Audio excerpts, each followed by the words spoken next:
Hello friends, સ્વાગત છે મારી કિચનમાં. તો આજે મેં બનાવ્યું છે સોયાબીન વડીના પુલાવ. તો મારી વિડીયોને પૂરેપૂરું જોજો, લાઈક કરજો, સબસ્ક્રાઈબ કરજો, શેર કરજો. તો ચાલો હવે આપણે બનાવવાની શરૂઆત કરીએ.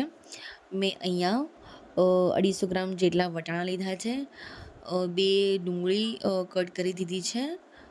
મેં અહીંયા એક પેકેટ એટલે 250 ગ્રામ જેટલી વડી લીધી છે. 2 બટાકા મેં સુધાર લીધા છે અને 2 ટામેટાં સુધાર લીધા છે. અને મેં અહીંયા 2.5 કપ જેટલા ચોખા લીધા છે. હવે આ બધું મેં સામગ્રી લઈ લીધી છે.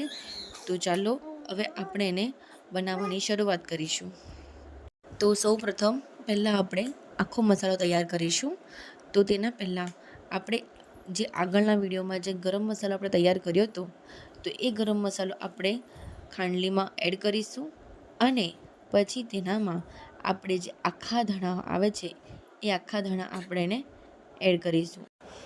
ધાણા એડ કરી આપણે ખાંડલીમાં સરસ એવી રીતે વાટીશું એને કે આખા ધાણાનો મસાલો તૈયાર થઈ જાય. ધાણા તમારા અચકચરા વટાવવા જોઈએ, ધાણાનો ભૂકો ના થવો જોઈએ. તો જુઓ, મારો અહીંયા મસાલો તૈયાર થઈ ગયો છે અને હું હવે અહીંયા એને એક નાના બાઉલમાં કાઢી દઈશ. અહીંયા મેં આખો મસાલો બાઉલમાં કાઢી દીધો છે. હવે અહીંયા હું લસણને વાટીશ. જો તમે લસણ ના ખાતા હોય તો તમે લસણને સ્કીપ પણ કરી શકો છો. હવે અહીંયા લસણ વંટાઈ ગયું છે, હું અહીંયા વાટું જ છું. વંટાઈ જશે એટલે આપણે એને પણ એક બાઉલમાં કાઢી દઈશું. તો જુઓ, મારું એ લસણ થઈ ગયું છે અને હવે હું એને બાઉલમાં મૂકી દઈશ. હવે લસણ તૈયાર થઈ જાય ત્યાર પછી આપણે હવે તેનો વઘાર કરીશું. હવે આપણે ખીચડી તરફ જઈએ.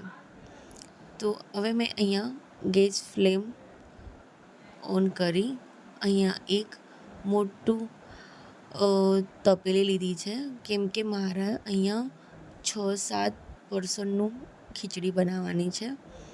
તો અહીંયા મેં મોટી તપેલી લીધી છે અને તેમાં 3 ચમચી જેટલું તેલ એડ કર્યું છે.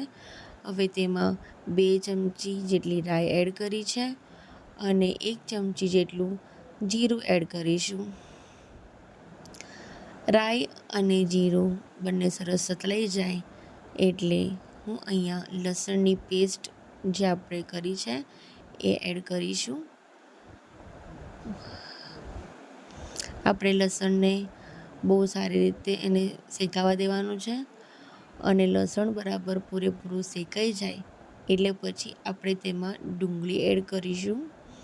ડુંગળીને અને લસણને થોડી વાર સુધી આપણે 5-10 મિનિટ સુધી રાખીશું, જેથી ડુંગળીનો કલર યલો થઈ જાય થોડો અને થોડી બરાબર શેકાઈ જાય. ડુંગળી અને લસણ બરાબર શેકાઈ જાય પછી જ તમારી ખીચડીમાં સ્વાદ આવશે, એટલે એને શેકાવા દેવાની. અહીંયા મારી 5-1 મિનિટ થઈ ગઈ એટલે મેં અહીંયા ડુંગળી અને લસણ થઈ ગયું છે, શેકાઈ ગયું એટલે મેં અહીંયા ટામેટાં એડ કરી દીધા છે અને ટામેટાં એડ કરી અને પછી હું જે અહીંયા બટાકા વટાણા એડ કરું છું. તો બટાકા વટાણા એડ થઈ જાય પછી વડી, જે આપણી સોયાબીનની વડી છે એ આપણે અંદર એને એડ કરવાની છે. તો આપણે એને પણ એડ કરી દઈશું. હવે અહીંયા ડુંગળી, ટામેટું, બટાકા અને વડી આ બધી વસ્તુ આપણી એડ થઈ ગઈ છે. તો આપણે હવે એને બરાબર હલાવી મિક્સ કરી દઈશું અને હવે આપણે મસાલા તરફ જઈશું. તો હવે આપણે તેમાં મસાલા એડ કરીશું. તો મેં અહીંયા 1 ચમચી જેટલી હળદર ઉમેરી છે, 2 ચમચી જેટલું હું મરચું એડ કરીશ, 1 ચમચી જેટલું ધણા જીરું પાવડર, 1 ચમચી મીઠું અને પહેલો જે આપણે આખો મસાલો જે બનાવ્યો હતો એ આપણે એમાં એડ કરીશું. હવે આપણે એને બરાબર મિક્સ કરી હવે આપણે એને હલાવી દઈશું. બરાબર હલાવી દેવાય એટલે હવે આમાં આપણે એક મસાલો એડ કરવાનો છે. તો એ મસાલો આપણે કિચન કિંગ મસાલો છે, એવરેસ્ટનો મસાલો આપણે એડ કરીશું, જેથી આપણી ખીચડી જે બનવાની છે એટલી સુંદર બનશે, એટલી ટેસ્ટી બનશે. આ મસાલો તમે એડ કરો એટલે તમારી ખીચડી બહુ જ ટેસ્ટી બની જાય છે. હવે આપણે ખીચડીને બરાબર હલાવી દીધું છે. હવે આપણે એમાં મેં 3 ગ્લાસ જેટલું પાણી એડ કર્યું છે અને હવે આપણે હલાવીને મેં અહીંયા બરાબર હલાવી દીધી છે. હવે તેમાં આપણે જે 2.5 કપ ચોખા લીધા છે, મેં એને અહીંયા ચોખ્ખા પાણીથી વોશ કરી દીધા છે. તો હવે આપણે એને ખાલી એને અંદર નાખવાના છે. તો અહીંયા મેં પાણીમાં અંદર ધોઈ અને એડ કરી દીધા છે અને હવે આપણે ચોખા નાખી હવે આપણે એને બરાબર રીતે હલાવશું અને હલાવી અને આપણે એને 25 મિનિટ સુધી રાખીશું. 25 મિનિટમાં તમારા જે ખીચડી છે એટલી સરસ થઈ જાય, વાવ, બહુ સરસ થઈ જશે. જો અહીંયા મારી 25 મિનિટ થઈ ગઈ છે અને મેં અહીંયા એને ઓપન કર્યું છે.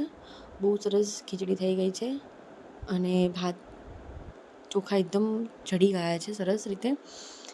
તો અહીંયા જુઓ, હવે આપણે એમાં કોથમીર એડ કરીશું. તો મેં અહીંયા કાપેલી કોથમીર એડ કરી છે. તો તમને મારી વિડીયો ગમી હોય તો મારી વિડીયોને લાઈક કરજો, શેર કરજો અને સબસ્ક્રાઈબ કરજો અને બેલ આઇકન પ્રેસ દબાવવાનું બિલકુલ ના ભૂલતા, કારણ કે હું જે પણ અવનવા વિડીયો મૂકું તો એ સૌપ્રથમ તમારા સુધી પહેલાં પહોંચે. તો મારી વિડીયોને જોજો પૂરેપૂરો અને લાઈક કરજો અને વધારેમાં વધારે ફોરવર્ડ કરજો. Thank you for watching.